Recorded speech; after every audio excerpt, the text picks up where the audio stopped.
So here I'm going to go over the answers to the questions that were either in the task cards, if you ended up doing them in the classroom like that, or via the PowerPoint that is up on Google Classroom, or if you just use the worksheet. So the first statement is, for every action force, there's an equal and opposite reaction force. That describes what happens, and that is a law, and it's also known as Newton's third law of motion.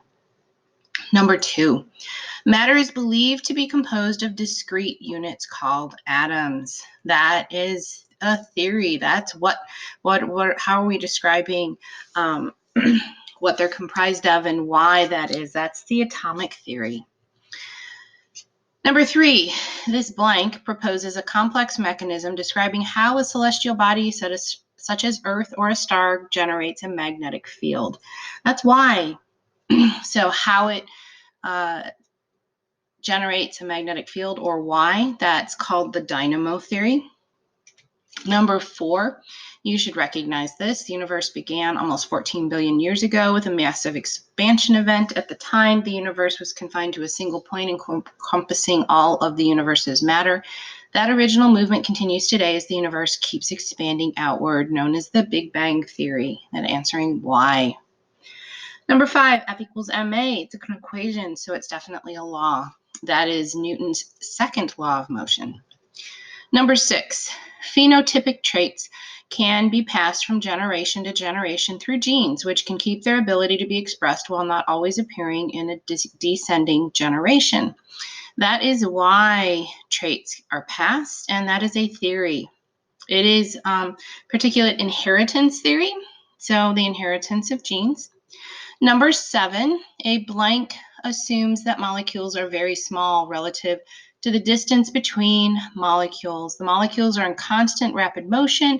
This allows us to study the behavior of gases, why they're moving, describing how they're moving. This is a theory, kinetic theory of gases. Number 8, microorganisms known as germs can lead to diseases. So why do we get diseases? It's because of germs. That is a theory, also known as germ theory. Number 9, an object attracts another object in direct proportion to their combined mass and inversely related to the square of the distance between them. That sounds like a math formula to me. So that is a law. It is the universal law of gravitation. Number 10, velocity equals h times distance, where h is a Hubble constant. Again, that's a math equation, so that's a law. That law is Hubble's law of cosmic expansion. Number 11, planets orbit the sun elliptically. This one always trips up students. This doesn't say why they orbit in an elliptical shape. This is just saying what they're doing. So this is a law. This is Kepler's first law of planetary motion.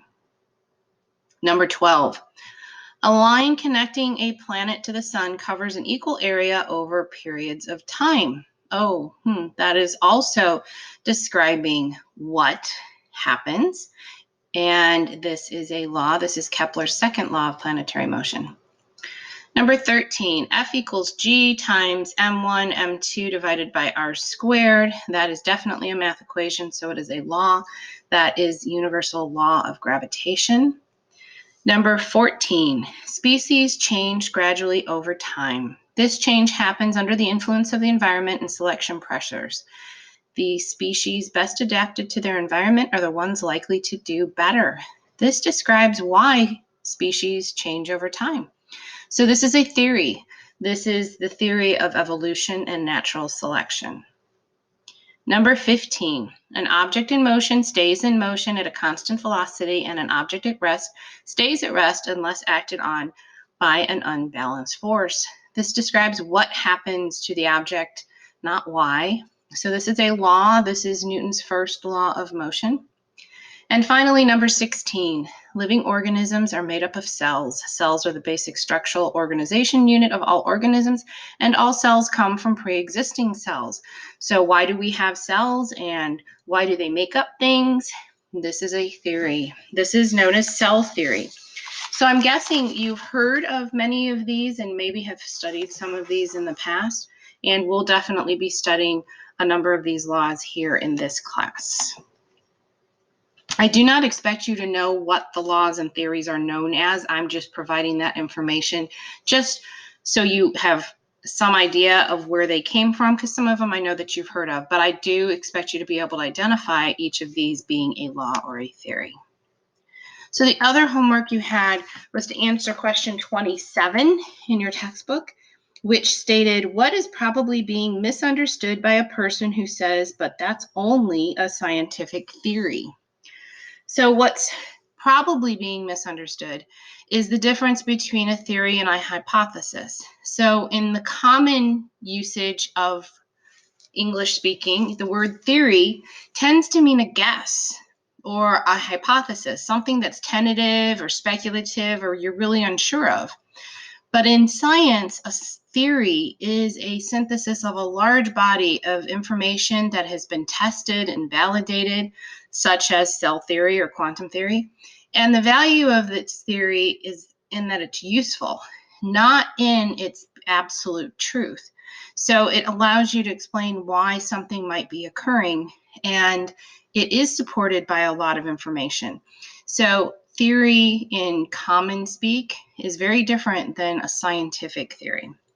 So I'm hoping you got that out of some of the information that you've read in the textbook. And if you feel like you can identify these scientific laws and theories, you are ready to take the assessment.